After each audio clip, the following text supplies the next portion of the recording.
کۆتا خاڵ عەرزتانی بکەم ئەوەیە هەیە چێژ وەردەگرێت پلە و پایەیەکی هەیە، پۆستێکی هەیە، ڕێزێکی هەیە، حورمەتێکی هەیە، نانێکی هەیە، مەسئولیەتێکی هەیە، چێژ لەوە وەردەگرێت ئەوانەی لە خوار خۆیەوە سوکایەتیان پێ بکە، بە چاوی سوک سەیریان کە تو خواوانەکەی خۆ هەر یەکەمان شتێکی پێبەخشیوین.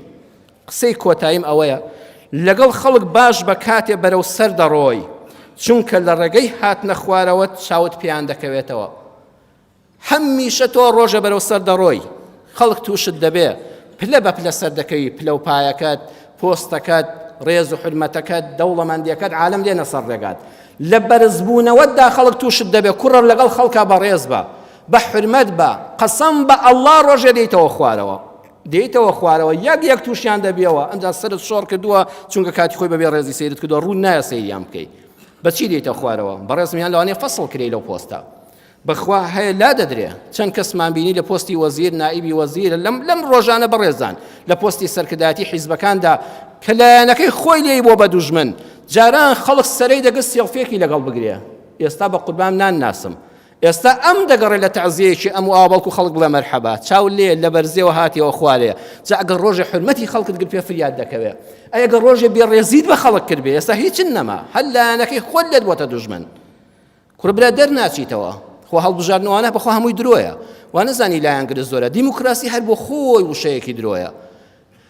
قسەیەک هەم زەردەخەنەی و هەم دەرسە. دکتۆر عەلی شەریعەتی لەو کتێبەدا کە بەناوی دکتۆر عەلی شەریعەتی وتەکانی ژیاننامەکەی نزاکانی کە حەسەن نازدار نووسەرێکە نووسیوێتی لە لاپەڕی 134 دەڵێ من منداڵ بووم، کۆمەڵە مناڵی زۆر بووین لەگەڵ دایک و باوکمان دەژیاین لە ئێران. لەو کاتەدا شەوێکی هەینی بوو لە دوای ناخواردنی ئێوارە باوکم وتی مناڵەکان بەیانی پشووە و ئیسلاحەتێک وەردەگرین، کە ئیسلاحەتێکمان وەرگر حەز دەکەین بچینە ماڵی خاڵتان یان بچینە ماڵی مامتان. تێگڕا دایکمی لێ دەرچێ، هەر هەمووی دەستی بەرز کردەوە ماڵی ماممان. باوکم و هەموو منداڵ کوڕ و کچ ڕازی بووین بچینە ماڵی مامان. دایکم یەک دەنگی هێنا، نۆ دەنگ بە یەک دەنگ. دیموکراسی جوایە، داخۆ چێ زۆرتر دێنێ. هەموو خۆمان لە دڵمانە ئامادەین بە پێی دەنگدانی زۆرینە بەیانی دەچینە ماڵی ماممان. ماڵی ماممان پێ خۆشتر بوو.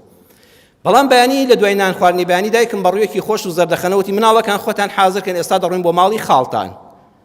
هەموو سەیری یەکترمان کە ئێمە بە تێگڕای دەنگ ئەو هەموو دەنگەمان هێنا بچینە ماڵی ماممان. باوکیشم وەکو ئاگای لە هیچ نەبێ، بە زەردەخەنەوەتی ڕۆڵی جان بە قسەی داکتان بکەن، هەمومان بە خۆشیەوە دەچین بۆ ماڵی خاڵتان. لەوێ تێگەیشتم دیموکراسی هەمووی درۆیە.